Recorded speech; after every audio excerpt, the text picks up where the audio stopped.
Good day, everyone, and welcome to yet another session with us at NTEEP.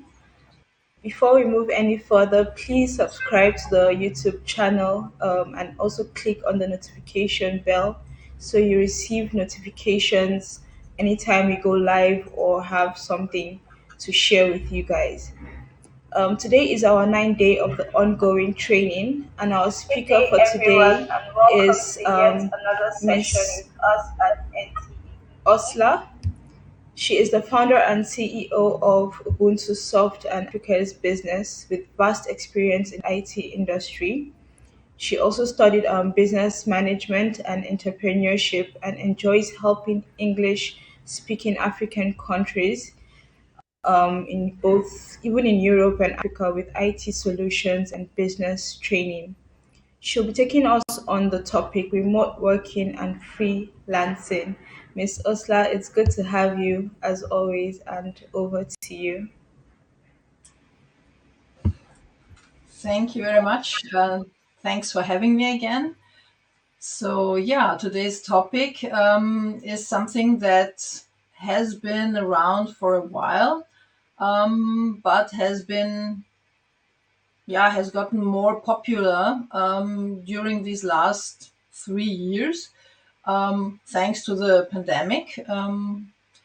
People were working remotely before that time, but many others were like, no, no, no, no, it's not possible and it's too complicated and so on. And then, just like nearly from one day to the next, as the pandemic showed up, um, nearly everyone, if possible, was working from home. So, at least here in Europe, it was like 100%. So remote working and freelancing is a hot topic. We could say it's a huge market nowadays, and an interesting statistic says after the pandemic, like a third of all employees who were working from home during the pandemic said they would even give notice if they were forced to come back, like for full time, to the office. So this actually shows that there might be a lot of advantages in working from home. I'm saying from home because we will talk about where you, of course, could actually be working from. So let's start at the beginning. What's a virtual expert or freelancer?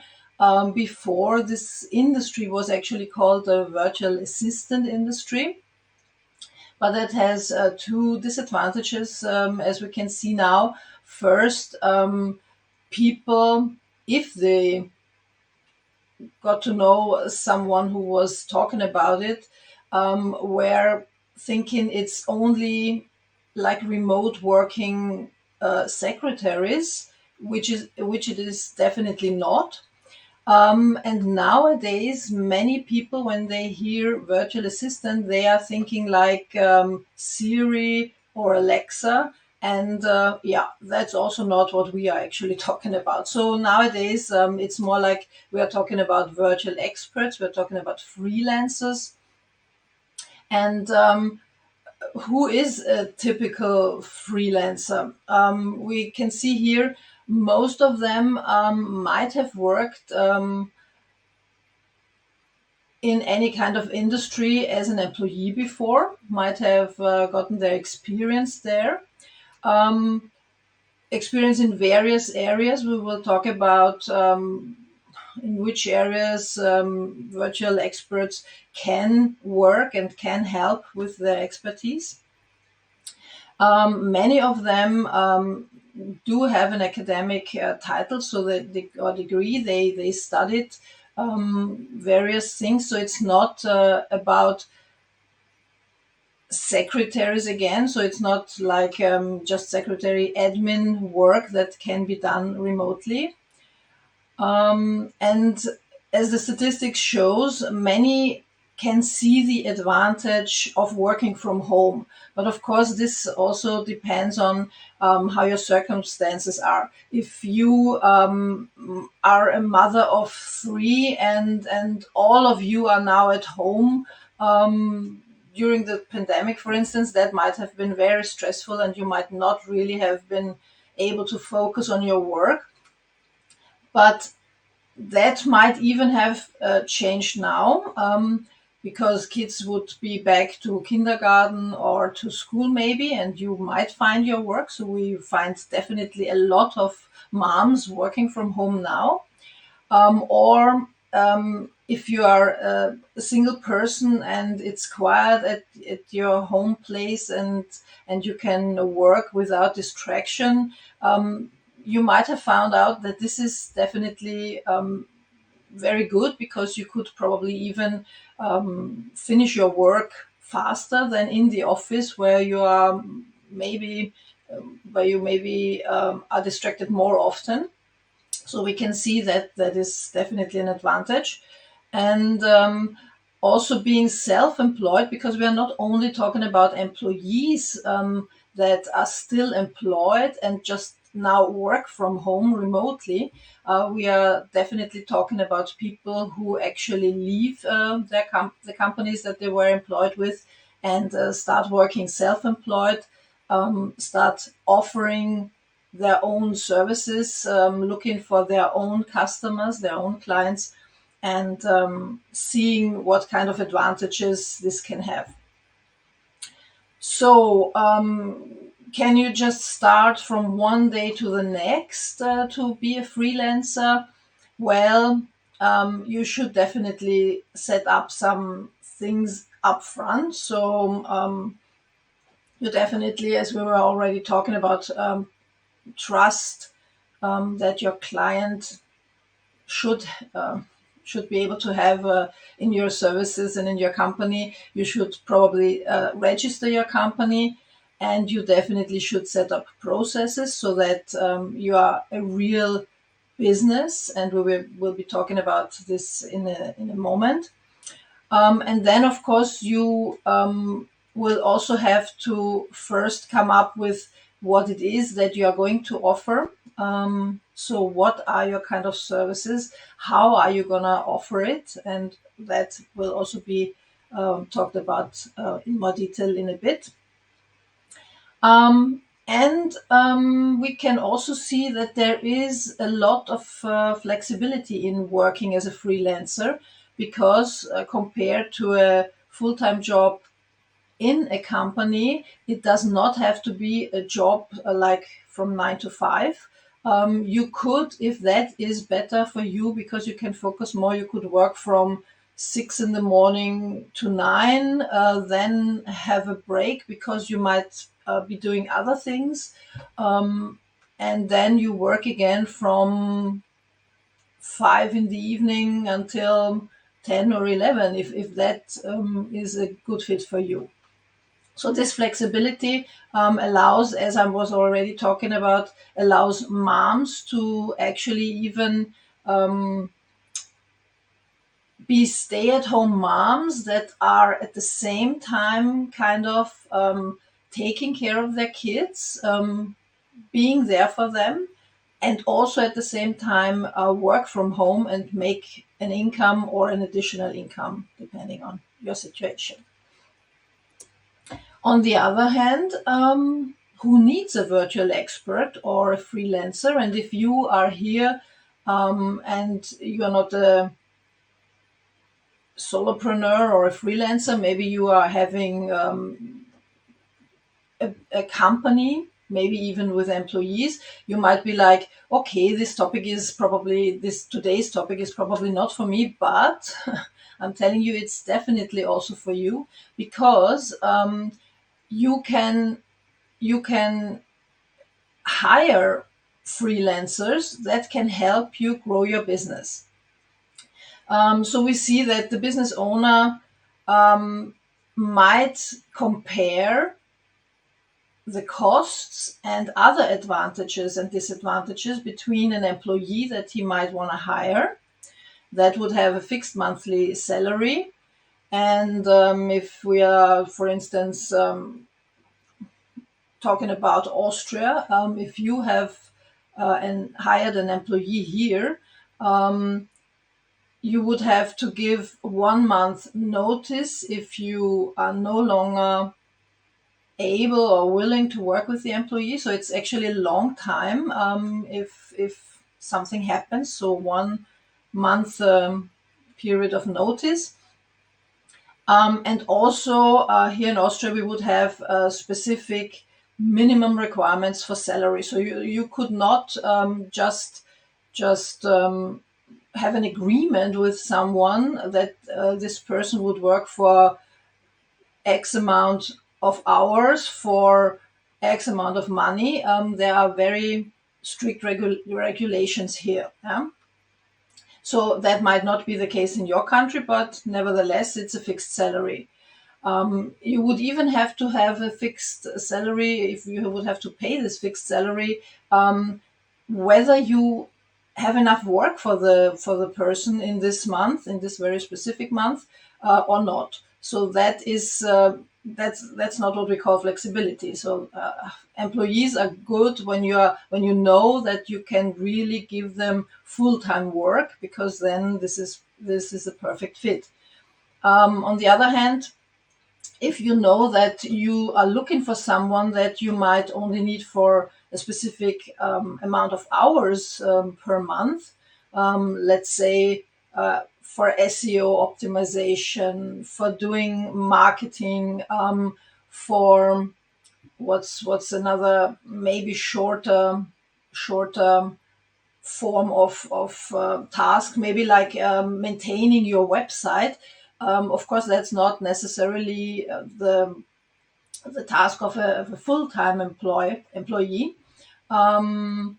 And also these various things, even if you say, okay, if I add them all up, they might be enough for one full-time person, but then probably you are not necessarily finding this one person that knows all of these things. Yeah. So with freelancers, you could have several freelancers, because you don't have to hire them for like maybe 40 hours a week. You could have someone who is working 5 hours a week for you, doing one part of what has to be done, and have another freelancer for another topic. So like an expert in that topic working maybe 20 hours a month for you.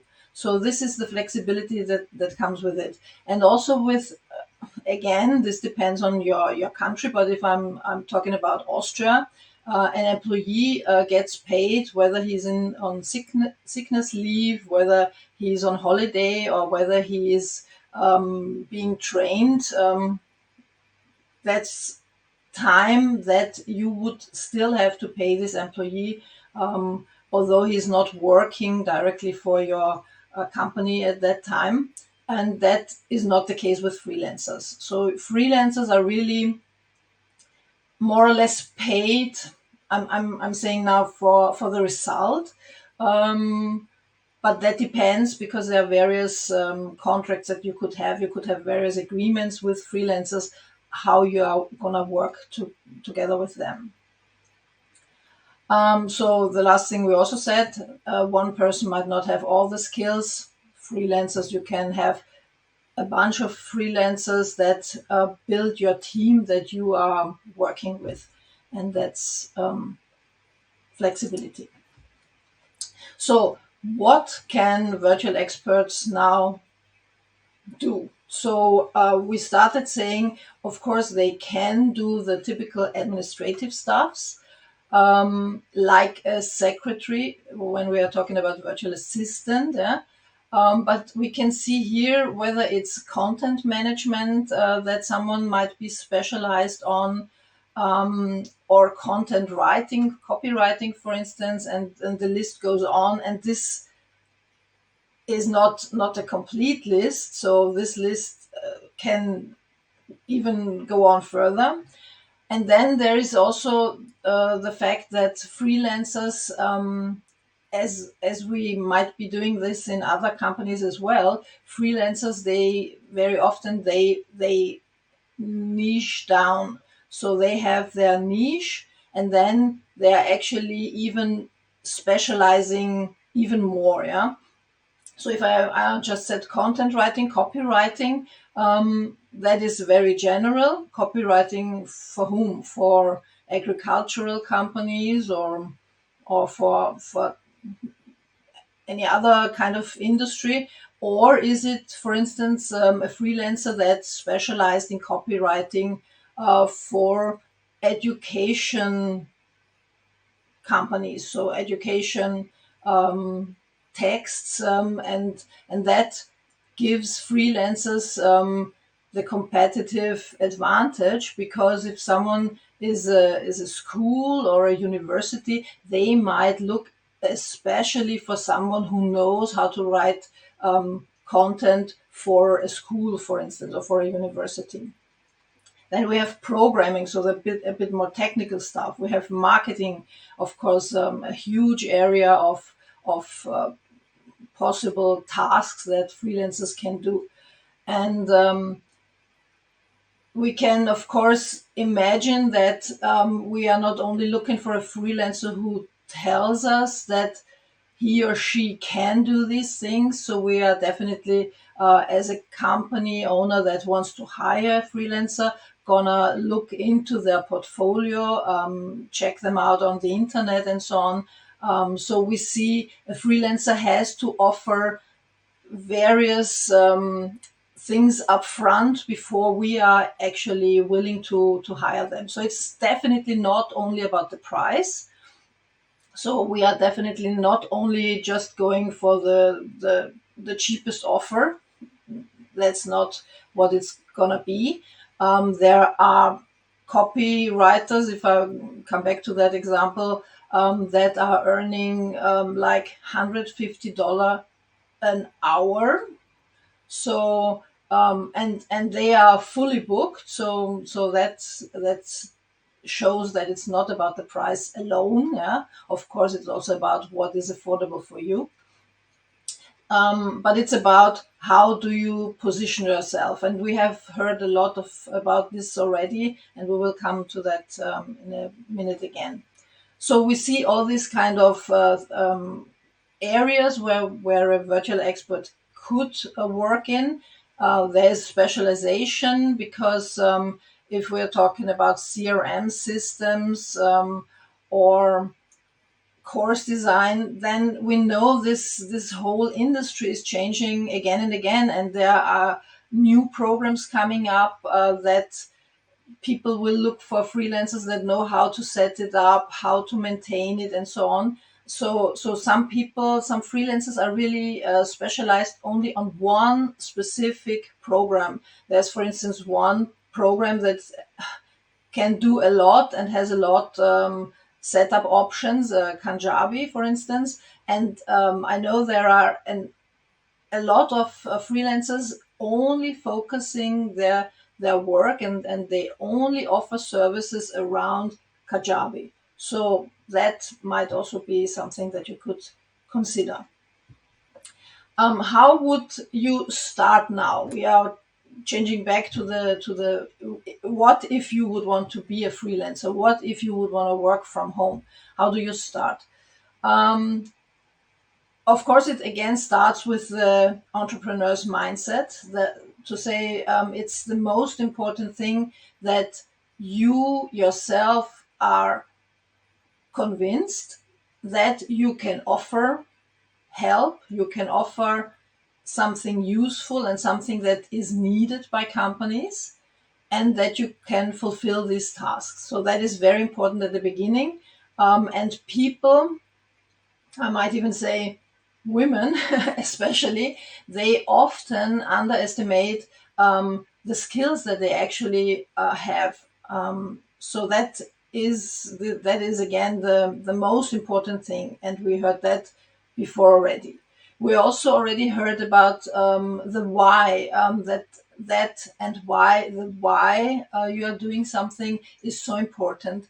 And again, this is the same for freelancers. Your why will help you if there are some challenges down the road. As a tip, I noted here on the slides a very interesting and very good talk of Simon Sinek. The topic here is called How Great Leaders Inspire Action. But you could say it's actually about the why. He explains that the why actually differentiates the companies, different companies. So if you have time, the link is there. Go and check this out. It's not too long, but very, very good. Then as a next thing, as soon as you know why you are doing it, you would choose your niche, your profitable niche, as it says here. And there are lots of those. And then they even get more over time as new programs and so on come up. Then we also heard a lot already about the personal brand, which of course is even more important if it's you and your services that you're putting out on the market here. So check out those two trainings that we had already on personal brand, please. And then it's your online presence. Your online presence in various ways. So if we think about the core element, I would even say, then it's actually the website, your website. So you could, if you have your website that tells people what it is, who you are, what your services are, maybe prices, that depends. You can have prices directly on your website, so people can even immediately hire and even immediately pay you on your website. You can also just say depending on or prices from. So this is not a must. It's not necessarily mandatory. And then you could actually start with what kind of equipment. Well, assuming you're working from home, you could probably start with a phone, a laptop, and connection, so enough internet data. That is very important for you. The more important it is when you are even having like video conferences and so on. So then your internet should, of course, be quite stable. And if you say I'm only having a phone, as we also heard during this training already, there might even be things that you might be able to figure out how to do only on the phone without already having a laptop. So I'm thinking of WordPress development design. There's an app that you can use. Graphics design even. There are a lot of programs that have a mobile app that you can use, and you can do a lot already on a phone. And we know if you want to do like marketing for Instagram, if you are specializing in marketing for Instagram, then you probably will be fine by just using your phone. So this is the necessary component. Your website should, of course, also, as we said, show that you are a registered company so that people can have trust, because this is, we are living in a world of scammers, of internet fraud. And of course, if people don't know you already, then they will be very, very, very careful. We know that cyber crime is on the rise, and still rising. And so if you cannot prove to your potential customer that you are serious, that you are serious with your business, then it might be very difficult for you. But that also depends, of course, where you are getting your customers from, and we are talking about that in a minute. So when you decided on where and what you're gonna use, then you can start the steps for planning your business. That would include the business structure. that your business, so the business formation actually, we will have another topic just about this business structure. So we are not gonna go into detail today. Then it's about your office setup. If you're working from home, of course you could just use your kitchen table that you will have to yeah, where you will have to move away and put your things aside if you're using it as a kitchen table again. But of course, it would be better if you could have a space where you can just have your business equipment, whatever that is. Yeah, I mean, it might later be a laptop, it might be a webcam, it might be a microphone, whatever you are using. It might be a second or a third screen. That's what people are often using to even be able to work more efficiently.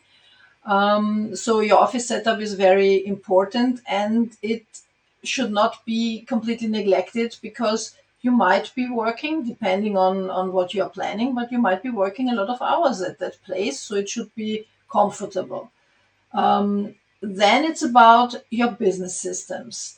As I said, of course, you could start going out after today's training, telling people you are now a freelancer and you are offering this or that service.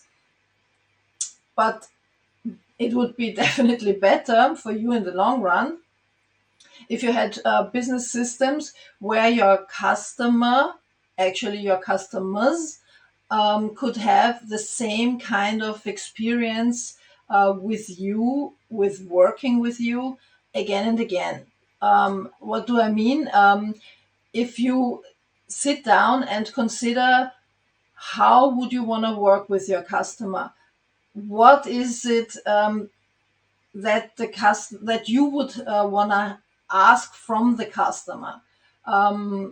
What are the documents that you might need for the customer? So we see here it's talking about a discovery call. A discovery call is something that freelancers, but also that might also be something that others can offer. A discovery call is, for instance, a 20-minute free video call or audio call over the internet, where you are having an appointment with your potential client, and you are talking about their business and where they are and what they would need. And for this kind of discovery call, you might have prepared a kind of a survey, a list of questions that you want to ask your potential customer. And then, at the end of this discovery call, whether you want to work with this customer, is this going to be a good relationship? About their business, can they probably even afford your services? And what is it that you might offer them that can help them grow their business? And after a discovery call, therefore, you would be able to send a proposal. So you would also have to have a template for your proposal. You would not always, with every new potential customer, want to start afresh again and write your proposal from scratch. You might then also send them already an agreement form. You might send them later, if they agreed, if they paid, your welcome kit. So you see, your website probably will have a payment processor, so a way how customers can pay for your services. And normally, but this of course depends also, but normally a freelancer gets paid upfront. So especially when you are working in projects that should go on for a longer time. So if it's really like a kind of partnership, so the freelancer gets paid upfront. If the client is not having enough trust for now, you might consider agreeing on being paid after half a month. So like you will work for 14 days already, trusting that the customer is gonna pay. And then the next 2 weeks after the customer paid in the middle of the month, then the next 2 weeks the customer will have to trust you that you are still going on to work the additional 2 weeks to the end of the month. But you see, this is actually only a topic of trust. So if the trust is there, then people normally don't have a problem with paying upfront. Yeah? And how are freelancers offering their services? They could offer them per hour, which is often done, but has it disadvantages actually. Because what's the disadvantage if you as a freelancer offer your service per hour? Um, you will be getting better over time, definitely. And for instance, if you are offering doing some marketing work, writing 2 posts a week, for instance, yeah, and you considered when you came up with your price, you considered you will need for that, I don't know, let's say 2 hours. um, then you are going to say, okay, for 2 hours, I'm gonna charge this and that. And then when you get better, you might get faster, and suddenly you are able to do the same kind of work in 1 hour. And then you can no longer charge the customer 2 hours when also the customer actually knows, and you are of course not cheating on the customer. You are just working 1 hour on the same kind of work. So actually you reduce your income by half just by getting better. Yeah. And so this kind of work for hours is not really much appreciated. So many freelancers offer packages. They offer packages where they are saying, okay, it might be an amount of hours if we still are in this kind of hour um, charging, or they have packages that don't include hours. They just have packages like this is my package A, and it includes 2 posts on Facebook and Instagram per week, and it costs whatever. And then it's up to you. In the beginning, you might need longer and therefore actually earn less for your hours. But the better you get, the faster you get, the more you actually as a freelancer profit from this kind of charging. So this is a bit about charging. Then if the customer agrees, you can send him a welcome kit. So you see, you have your structure. You wanna sit down and think about what does this customer now need, so that we can start working. And we see beneath this yellow box, it says a welcome kit could include a client policy, a copy of agreement, listing of services, and of course, if you're working with digital programs, there will be passwords. So how are you going to work with passwords? Are you going to have a list where you really write out passwords on a piece of paper? Are you going to have a password manager? There are many on the internet that actually are great for this kind of working together. For the discovery calls, you might already want to use kind of software, like I'm also using, that is connected to your own calendar and shows only available dates and times that your calendar doesn't say anything else. So that is a very nice kind of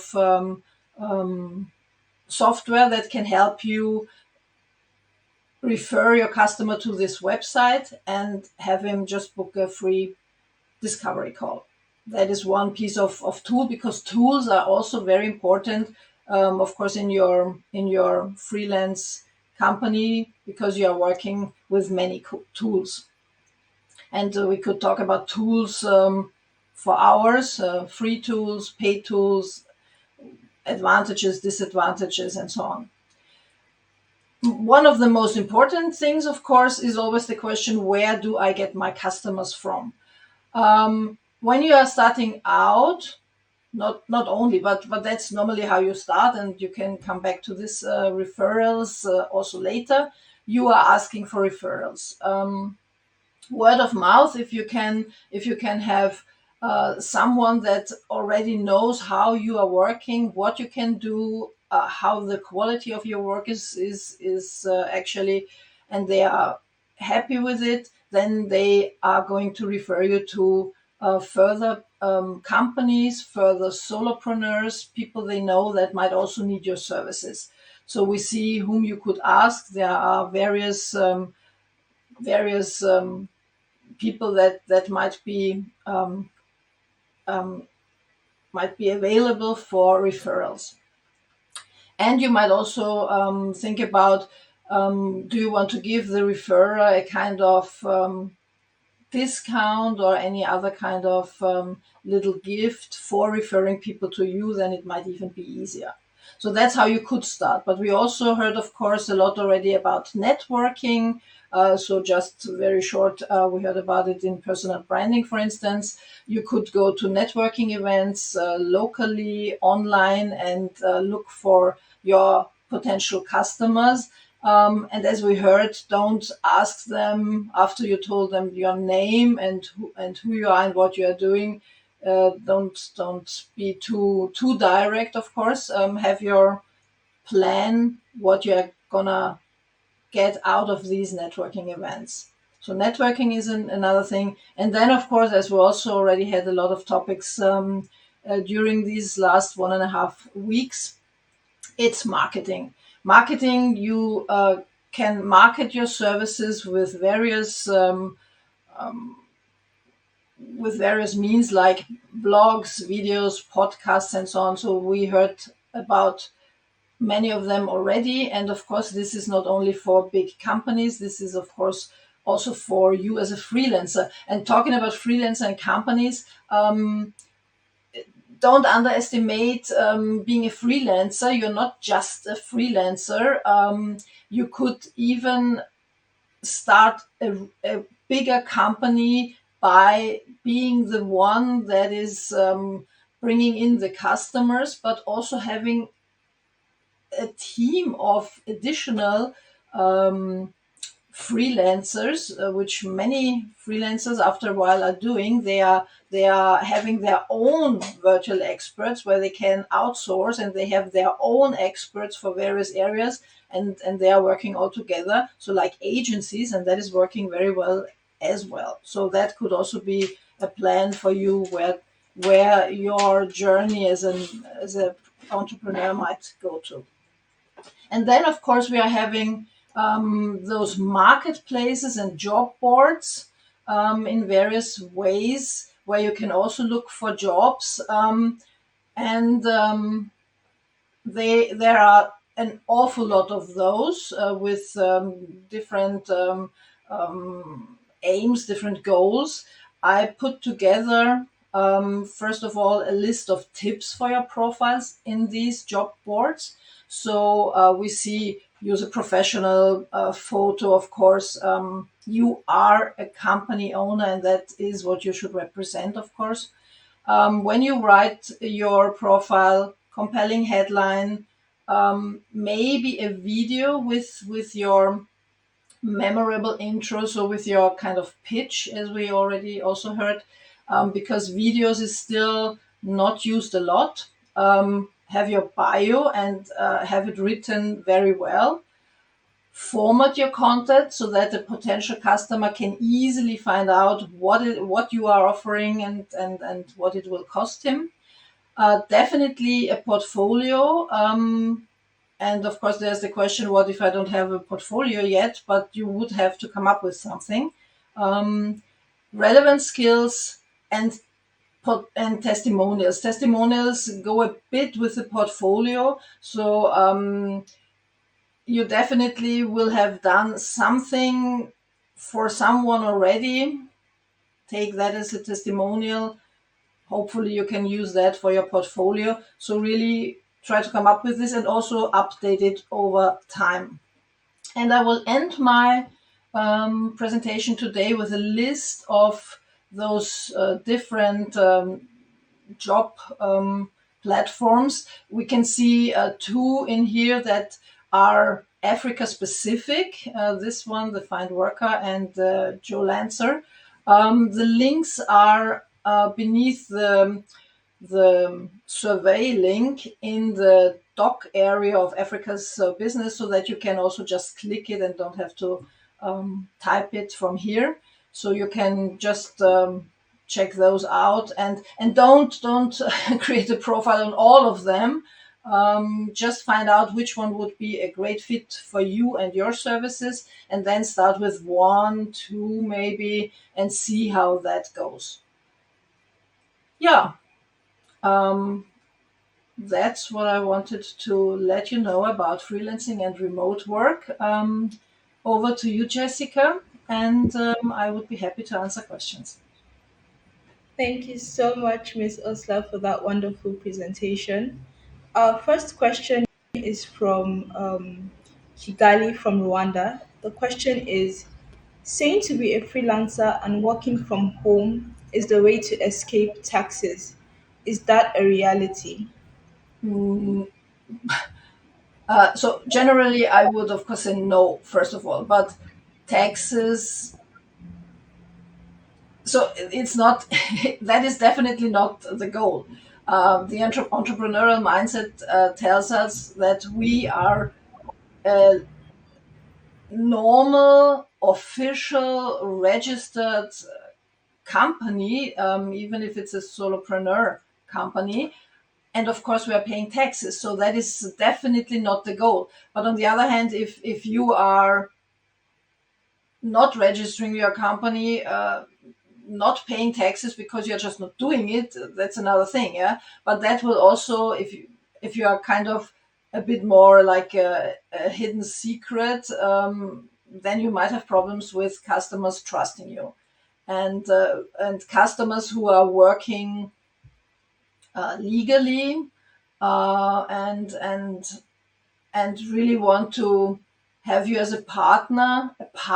You are not an employee. Yeah? You're a partner who also has this entrepreneurial mindset, and that helps you be proactive to help your customer to grow his business, because that's also your goal, which is it is not. If you're an employee, normally it's just I go to work and do my work.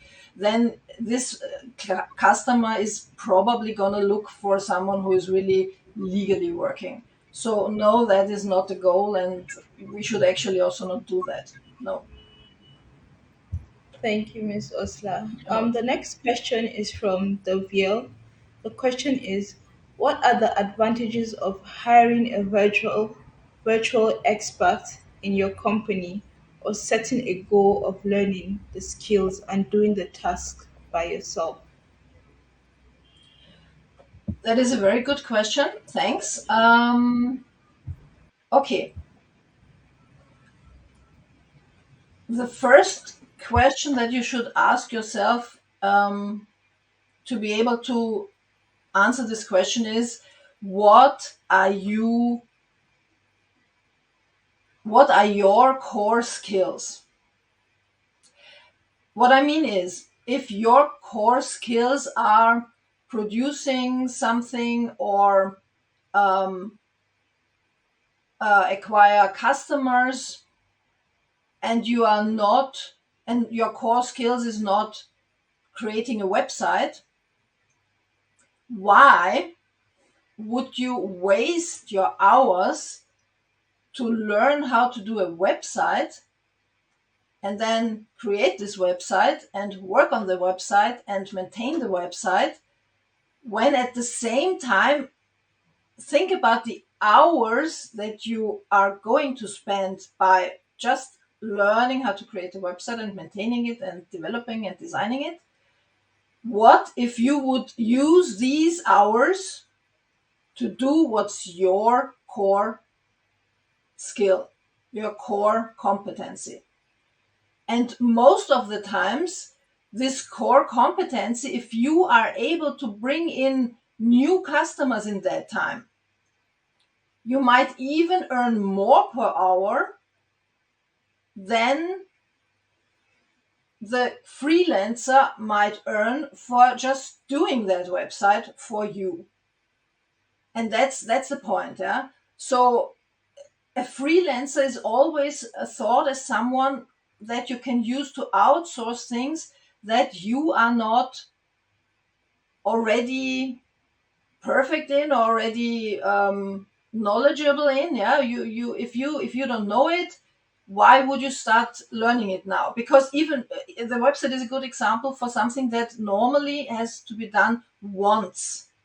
So why would you want to learn how to create a website? And it's not only the website. There are 1,000 other topics as well. Yeah, whether that's bookkeeping or whatever, a graphics design. Yeah, if that's not something that you want to go on doing as one of your core skills, always compare what brings in more money per hour. Is it your core competence? Then do that. If not, or you don't have enough income, yeah, you might have to end up doing it yourself anyway. That's what I was also mentioning when I said not everyone will be able to afford hiring or outsourcing to a freelancer. Of course not. But try to do it as soon as possible, because it frees you from things that actually the CEO of Amazon would never learn, because he has his people for that. Okay? Thank you, Ms. Osla. You're welcome. Another question from Asuman. The question is, can I give a freelancer a target more so in sales and marketing? Again, a target. Can I give a freelancer a target more so in sales and marketing? I'm not sure what targets. Okay, I might know. I might know what could be meant. And if not, please clarify. But I think your question might go to the direction: could I could I have a freelancer that is responsible for bringing in customers, and I'm only gonna pay him a commission if he does. If that is what you meant, because that is often what I hear from freelancers that are saying, I have a customer now, and then when I ask them, so how much are you earning? They are like, if I bring a customer, if I can make a sales, then I will get paid. This is not freelancing work. That is a salesperson. Um, and the salesperson might be the one that gets paid on commission because that's their job, but neither a marketing freelancer um, nor any other freelancer gets paid on commission. That's the big difference, because a marketing freelancer, even, he's doing his work, so why would you not pay him for his work? And the salesperson, his work is to bring in customers, so you pay him for bringing in customers. So if that was the question, a freelancer is not paid on a commission basis. No. All right, thank you for the answer. Another question by Mr. Yusuf. The question is, for a small business owner who is just starting out and may not have experience with online payments, what are some concrete steps they can take to protect themselves from fraud or non payment? Mm, Good question. As I said, if you I don't know it now exactly which side you're on. Are you now the company that would like to hire, or are you kind of the company that the solopreneur maybe that wants to be a freelancer? So let's assume you want to be the freelancer, because that one will be paid for his freelancing work now. Um, then, as I said, if you have done everything to build this trust, which is very important, with your potential customer, then it should be the normal case that the customer pays you at the beginning of the month, or if it's like more something like a project based freelancing work, because not everything is like ongoing. Yeah, if you have someone, a freelancer that will do your email marketing for you, that's probably something that will be, maybe even if it's okay, and if it's a good fit, it will go on over years. But of course, if you have some other projects that you outsource to a freelancer, then it's a shorter period of time. But normally you at least start paying at the beginning. If it's a project, you can have several times, several kind of milestones that you define when payment will come, and then you would not go on working if the payment does not come. Yeah, and if a customer is not paying me at the beginning of the month, I'm not going to start the work, because too many freelancers have been cheated on, because hey, they might even be in another country, so customers might have this kind of thinking, what should they do if they just don't pay them after they worked for me for a month. Yeah? And therefore freelancers get paid upfront. And payment, what kind of payment processes you are using, they are normally standardized. So the payment processes should actually work fine, and you should not have troubles with those if it's more the technical aspect.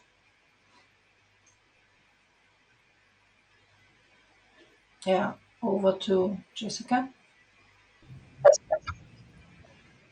All right. Thank you, Miss Osla. Yeah. The next question is from Mr. Faisal. The question is, do you require to be certified as a freelancer, or you can offer your service without certification? Okay, I would like to split the question into two areas. Yeah, one is, if I think about my own country, Austria, you would have to have a business license that you get after you registered your company. So it's a business license that I need to be able to work as a freelancer. But that might not be the case in your country. So you would have to check what is the official rule and regulation in your country. Yeah? So that is one thing. But I think you also meant, if I'm, for instance, doing graphics design, would I need a graphics design certificate? Would I have to study it, graphics design, something like that?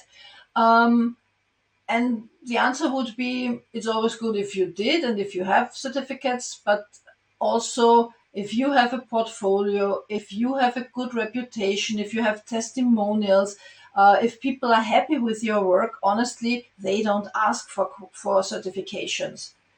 We have so many, what do you call them in English? I'm looking for a word, when you taught yourself something, even web development, web design, graphics design. There are so many people out there that are really good, but they never went to a specific school and got their diploma or whatever. Yeah? Then why not hire a person like that? Yeah. On the other hand, if you have certificates, that is great. You can even show them on your website, and it will, of course, again also build trust. So if you do have certificates, you might gain trust easier and faster. So that's it. But normally, a customer is not asking you for this kind of certificates. They just are result oriented and want to see how good is your work. Is your work helping them to grow their business? Is it easy to work together with you because you have your processes? They know exactly what to do, what to expect, what to deliver, and information they have to deliver, and so on. So I would say no, not necessarily. Great. Thank you so much, Miss Osla. Another question from Mr. Moses. The question is, if I am ready to start freelancing today, what is the first thing or step I should take? Um, okay, so the first step would be you sit down and actually, if you already made up your mind, you have your why, then it's about what are you going to offer, and that you normally start with kind of making doing an inventory kind of thing. So you sit down and have a list of and write down a list of your skills. What have you been doing in the past? If you have been employed in any kind of company in the industry, what were you doing there? What are your skills? What are your experiences? Even if you are, say, I'm just like just a mom working from home. Honestly, you're not just a mom working from home. You know how to organize a bunch of people that have different interests. You know how to organize all kinds of appointments. So you could start definitely as an administrative freelancer or virtual expert, and then evolve over time. Yeah. So you have to know what's on your plate, what do you bring to the market, to your customer, um, and as soon as you know that, you can then start to think about how you want to offer these kind of services. Is it a package? Are you offering simple things like one kind of task, like I am offering email management, yeah, or is it a bigger package that you're offering? And then you go through all the other steps that we saw on the slides, um, and set up your business. And I created a group in Africa's Business. You click on your own name at the bottom left in Africa's Business. Then you will see a menu that says My Groups, and there is one group that is called Freelancer Virtual Experts that you can join if you plan to be a freelancer, if you are a freelancer and you want to see who else is interested or already doing freelancing business, then just join the group in Africa's Business, and we'll see what else we can do. Thank you, Ms. Osla. You're welcome. Another question from Mr. Faisal. The question is, how do you go about building relationships with clients when you're not able to meet with them in person? What are some strategies for building trust? Yeah, but that is actually a good question, because that is what it is about to be a freelancer, and that's why I do not really, me personally, yeah, not the industry, me personally, I do not really like this freelancer description.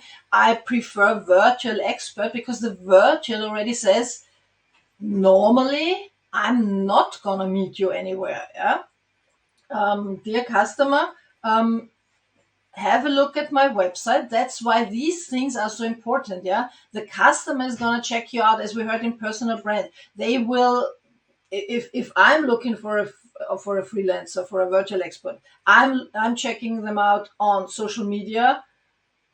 What does their personal profile look like? Are they only complaining about something, or are they coming up with solutions?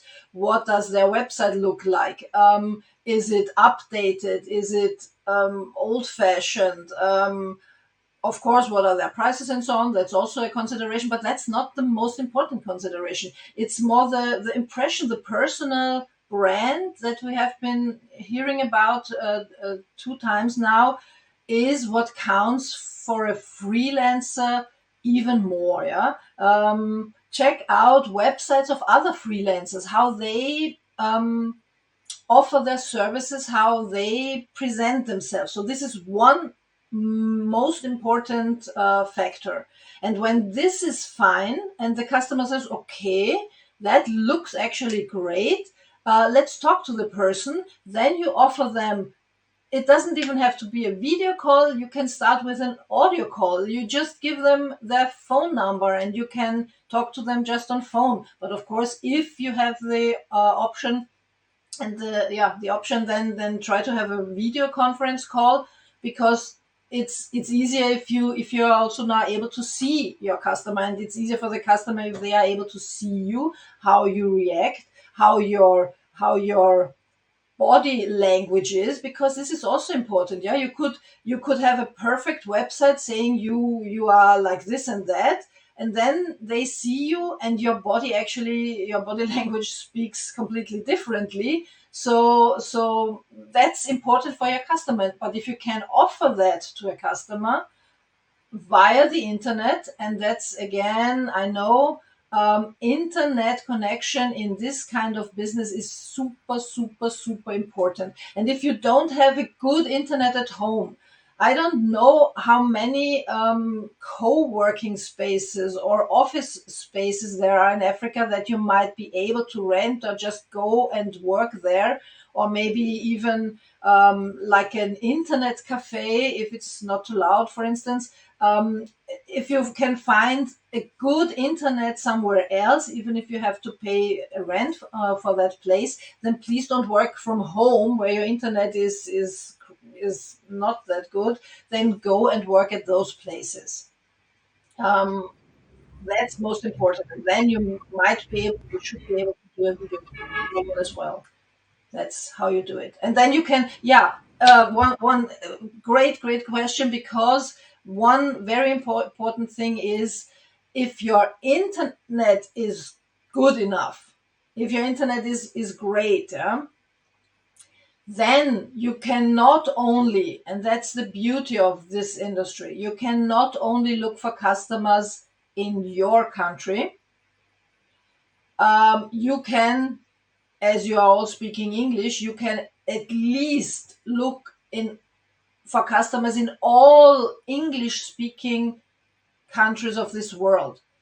Time zone is great for UK, Ireland for you. You might also find some customers maybe even in Austria, although our language in Austria is not English, it's German. But you might find customers that okay with English, with an English virtual expert. So you can look for customers elsewhere. And if the time zone is not a problem for you, you could even look for customers in New Zealand, in Australia, in America, in Canada. So all the countries that that you speak the language of, yeah. And if your mother tongue is French, then you are doing the same with all the French speaking countries.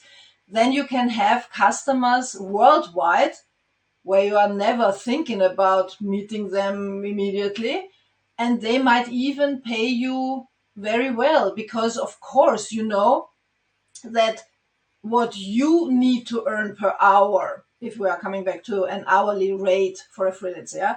If what you need to earn per hour and what a customer in Europe or in the US are willing to pay per hour might differ quite a lot, yeah? Because if someone is looking for a freelancer here in Austria, they know what they have to pay. As I told you before, this one lady, she's offering content writing for educational institutes and so on. She is offering her hour for $150, and that's not what you need to earn. So if you can offer the same kind of quality, of course, yeah, the same kind of quality for $100, consider how many customers you might get, because of course they are also looking for what's the best price for the same quality. And that's something that you should not underestimate. You are having low living costs now, higher, I know, but we are also having inflation and so on. So you are still super competitive in the global market. And please don't forget that. Don't only look to your own local businesses that are also struggling. Thank you, Ms. Osla. Our last question for today is from Naima. The question is, what are the major benefits of freelancing? For whom, I would have to ask back. So okay, let's look at from both sides. So the major advantages for the freelancer is the flexibility of working hours. You are a business owner. Your customer is not telling you you have to work, you have to be available for me from 9 to 5, because if he tries to do that, you tell him you are not an employee. You decide when you are working, which hours are best for you. You're actually building your business around your, I'll call it, lifestyle. Meaning, if you have kids to bring to school and to fetch from school and so on, then you cannot work during these hours. So you define the working hours, you define whom you want to work with. Even if you now say, I want to work with course creators, you don't have to work with every course creator that calls you and wants to work with you. You can actually choose whether this course creator is a great fit or whether you might refer him to another virtual expert. So please don't underestimate the networking between you freelancers, you virtual experts. We should all be connected so that we can refer someone who is not a great fit for us to someone else. um, and it's yeah, the flexibility, and it's working from home. You don't have to commute to places. Lagos, I've been told you need a bit of time to get from one place to another place in Lagos. So forget about that. If you can work from home, you can even work in your pajamas, because you will not have video conference calls every day. And if so, you just grab something on top, the down is not being seen. So that's the advantage for the and also another one for disabled people. For instance, a lot of disabled people have wonderful skills and are so talented and are not a good fit for the typical 9 to 5 job in companies. They work from home.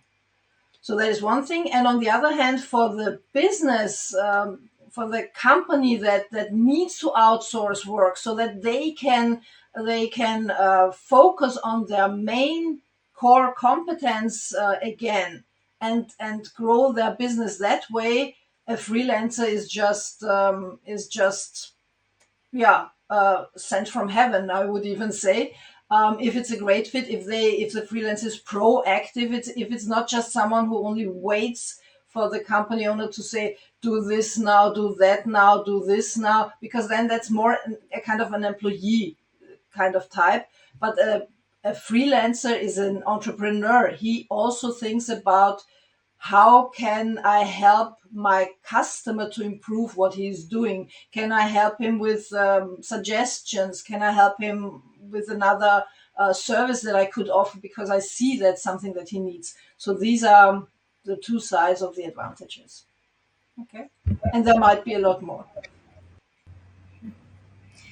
Thank you so much, Ms. Osla, for the wonderful presentation and the answers you've given us today.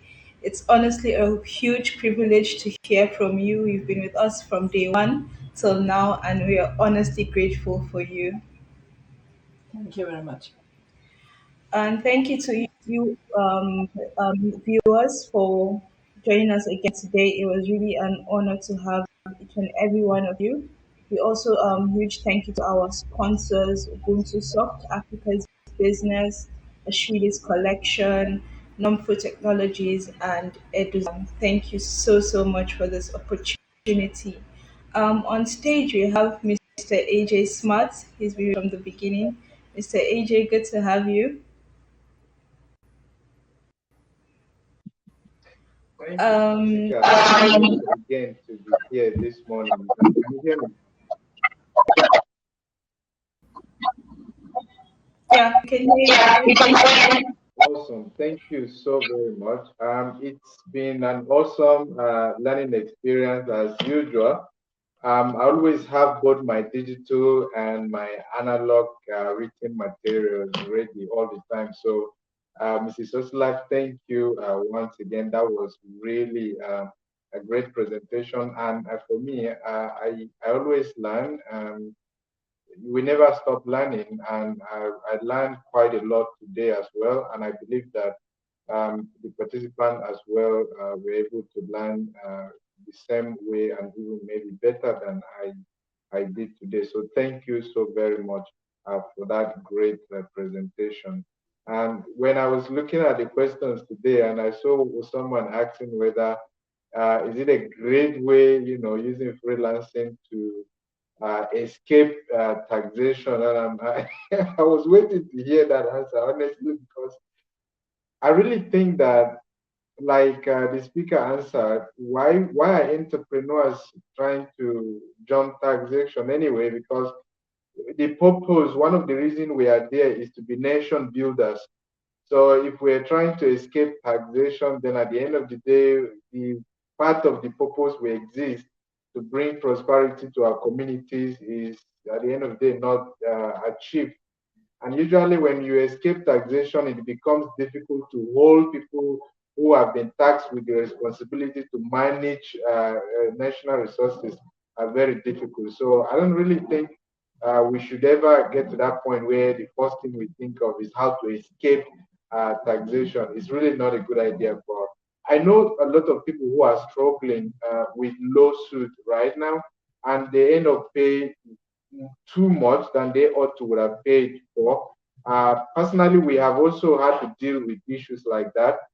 So I think sometimes just following up with filing of returns actually really help. I'm sure when we go to business formation, taxation, and all that, we'll learn how we can actually escape heavy taxing by actually, adhering to the government laws of our respective countries. So I learned a lot from that, your response, by the way. So thank you very much. And over to you. And my last word, or my first word, would be as we go on, have a great day. And I hope you find this useful as I also did from here. So, Jessica, over to you.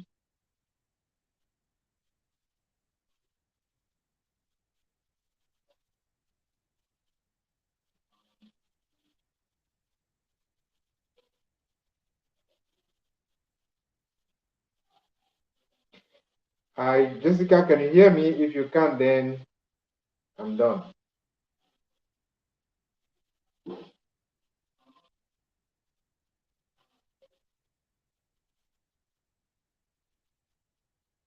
I'm guessing we lost Jessica. She's back.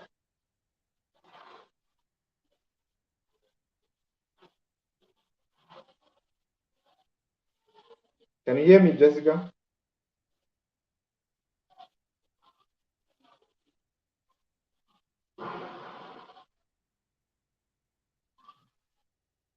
If you can hear me, Jessica, then I'm done. You can. Yes. Okay, great. All right, Sorry, there then. was.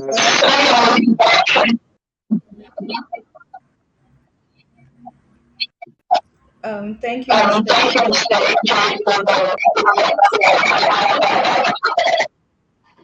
Please turn off your mic. Okay. Okay. Thank you, Mr. AJ, for beginning words. Thank you again, Mrs. Osla, for the wonderful presentation. Please, if you're not subscribed to the YouTube channel, please subscribe to it so that you can be notified, and also on the notification bell so that you can be notified anytime we post or have something to share with you all. Thank you so much for joining in today, and then we hope to see you all again. Have a wonderful day. Bye from me at